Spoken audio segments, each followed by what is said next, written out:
Alright, in-establish lang po natin yung ating Viber signal, no? With Ambassador Jose Manuel Romualdez. Actually, last week pa natin hinihinga ng panig ang Department of Energy, lalo na si Yusek Garin. Siya kasi ang pinuno ng Philippine Panel dun sa pag-negosasyon sa Amerika.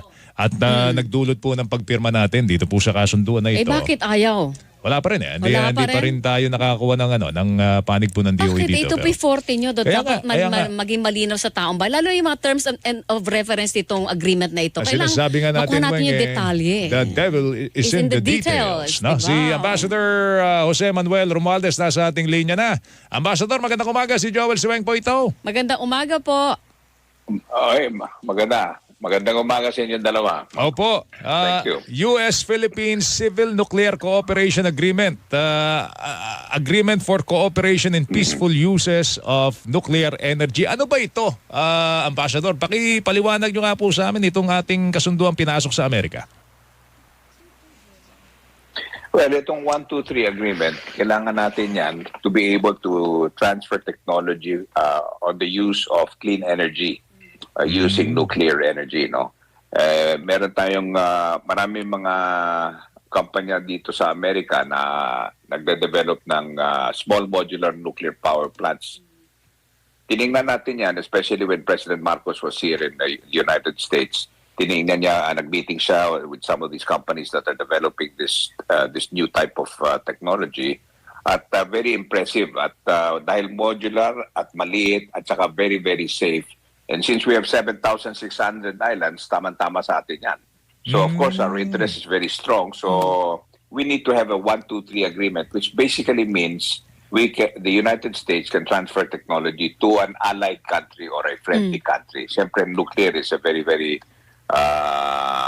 what we call a very sensitive matter that has to be, an agreement has to come out with it. So, pinaspasan ng US yan. Binigyan tayo ng 123 agreement, which was signed by the President when he went to San Francisco last November. Ano po yung nito, timeline ng pagsasakutuparan nito, Ambassador? Kailan natin marirealize yung, meron na tayong nuclear energy. Mumura na ang supply ng kuryente. Mabilis ito kasi modular eh. Correct, diba? Maliliit lang ito. Kailan ang target ng implementation o agreement, na actual agreement po? Well, actually, the agreement is already in place. Yes. Now, the technology na lang, they're still testing it. Marami pang mga kailangan gawin dyan.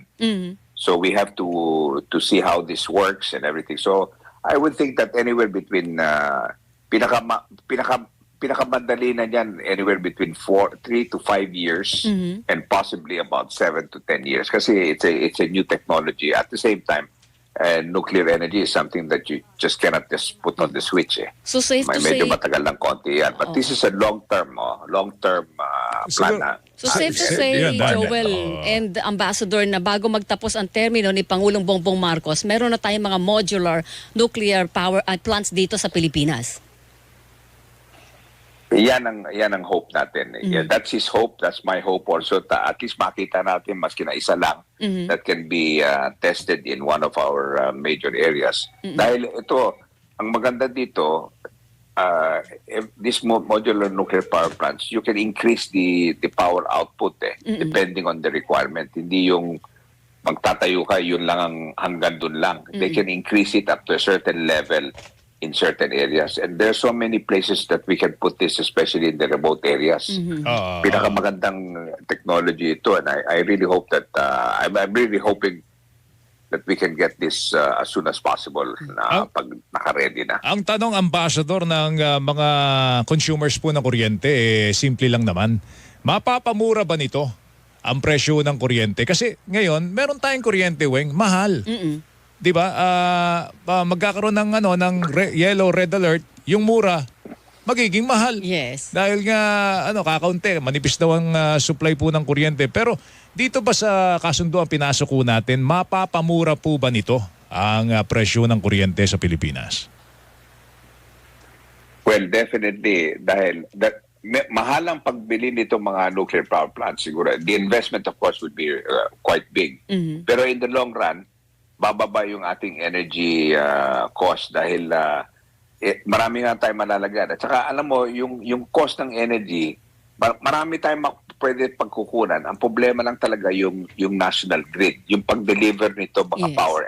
Yung ating national grid, kailangan i-ano na yan, medyo i-update na or they have to start making it more modernized. Meron din tayong ginagawa around that area, no, sa national grid natin.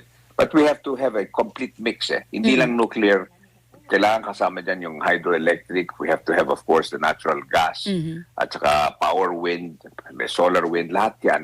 All that mix. Right now, the way the new policy of the government of President Marcos is, we're opening up a lot of these areas para yung energy will now be more multiple. In other words, marami tayong pagkukuha ng energy.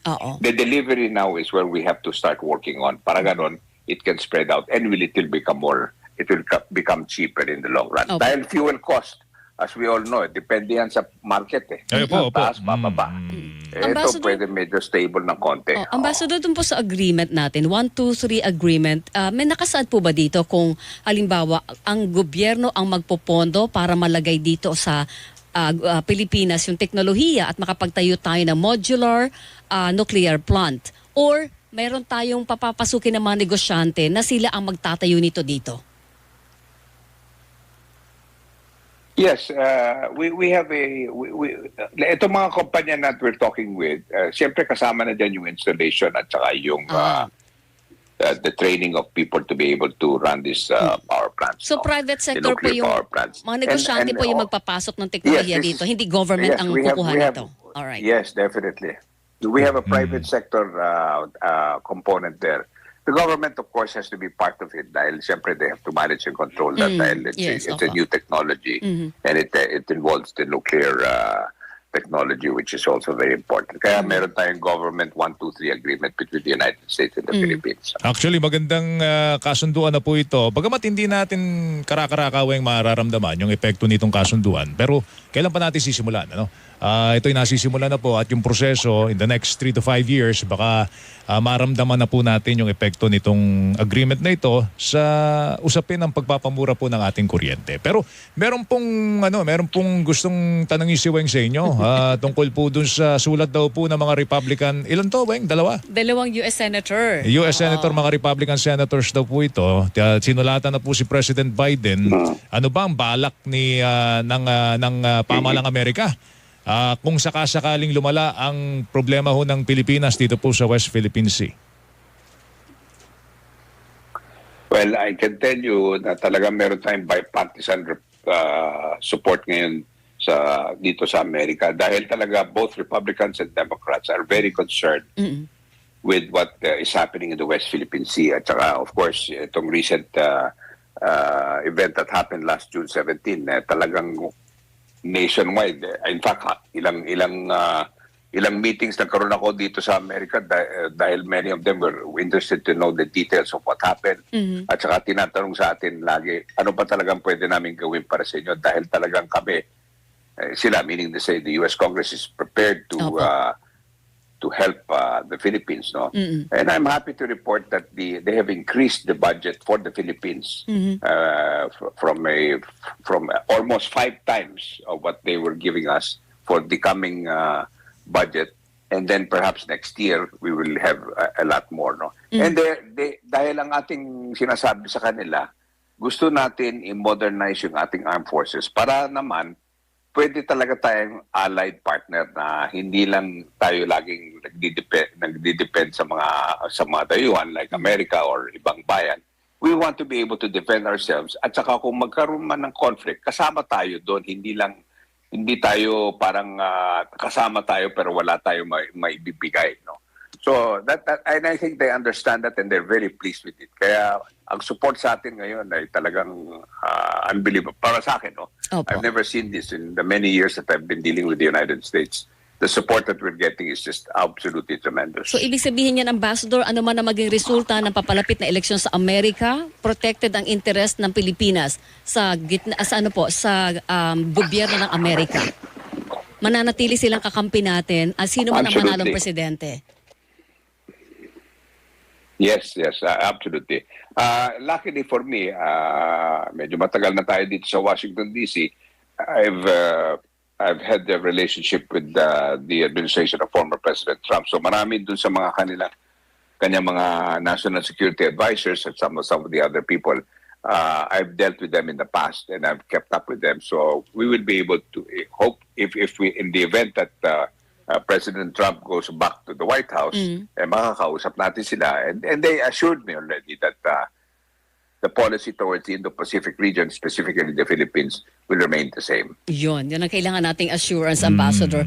Kasi ang pangamba ng iba, di ba, Joel, baka pag nagbago ng administrasyon, iba na yung magiging pivot ng US government pagdating po sa issue sa West Philippine Sea.